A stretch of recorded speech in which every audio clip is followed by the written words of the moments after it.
Hi guys, today we are going to talk about Moses and I'm going to cover the first 5 of the 10 plagues. So, when we left off, Moses was on his way to meet Aaron and he had just been kind of struck sick, and his wife reluctantly agreed to circumcise their son. So, they from there proceeded to go and meet Aaron and the elders. So during this message that God had given Moses, he went and sent him to see the elders and then the Pharaoh. And each message was pretty much the same.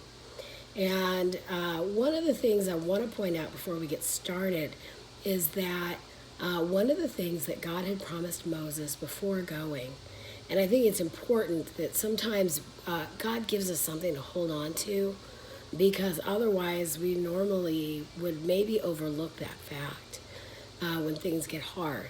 So it gives us that promise.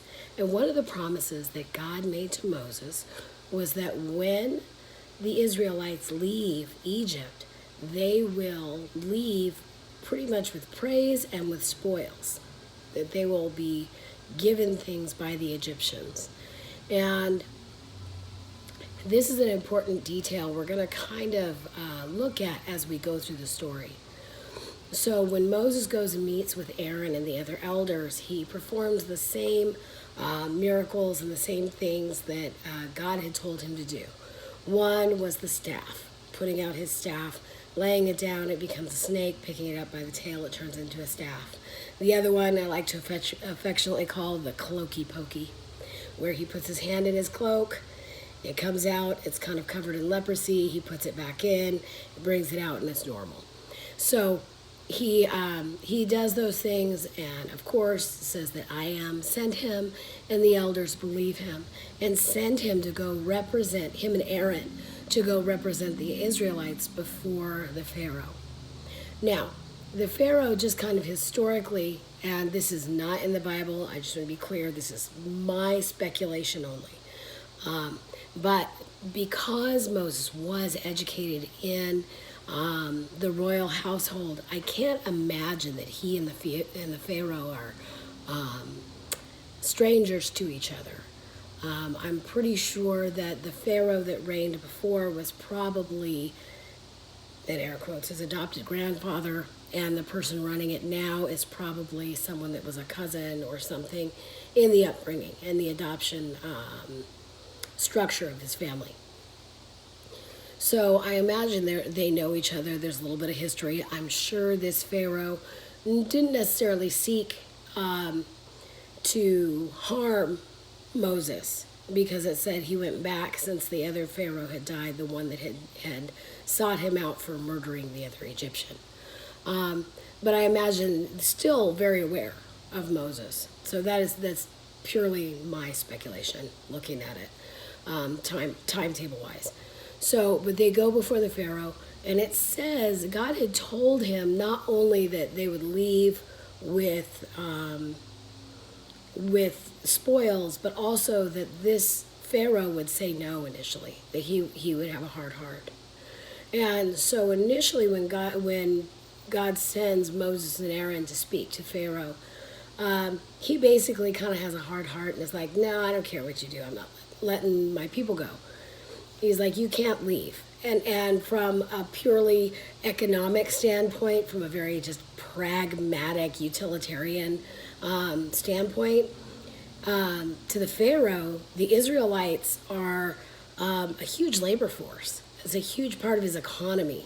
So, of course, he doesn't want to release them and have the risk of losing them. This is something that you see that happens even in, like, not to get too crazy and too worldly, but just from a historical standpoint, you see in a lot of communist countries is that a lot of communist countries bar their people from leaving because they need the labor force. So that's, anyways, I digress. I don't want to get too political. But in any case, the Pharaoh doesn't want to release them. And so Moses tells him, look, if you don't do that, the Nile is going to become blood.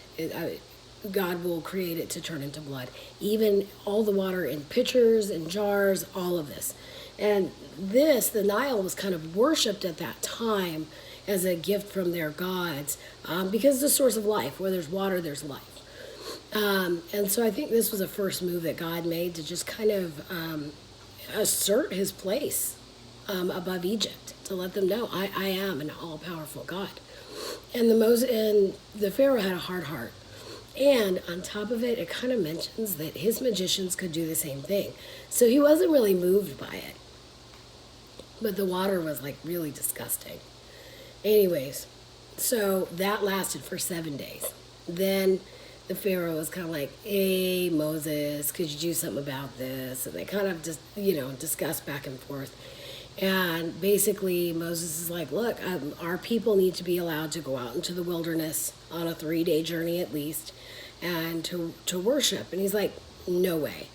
And like during this time too, he also makes it harder as these incrementally come on.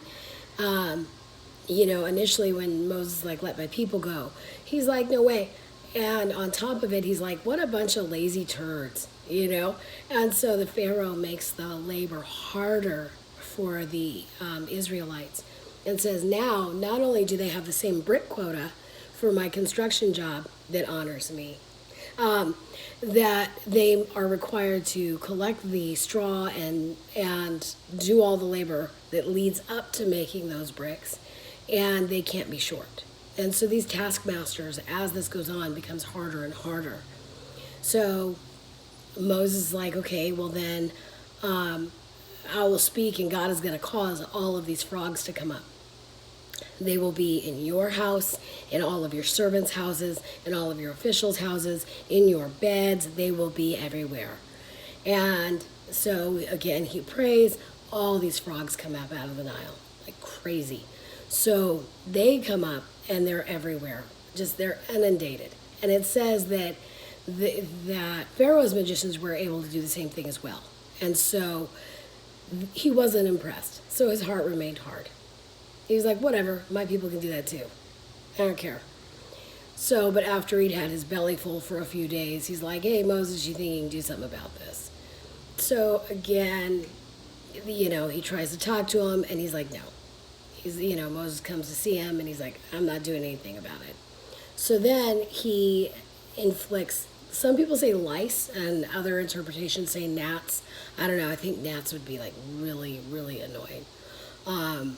But it says that he struck the ground and this dust came up, and all of the dust covered all of Egypt, and it became these gnats.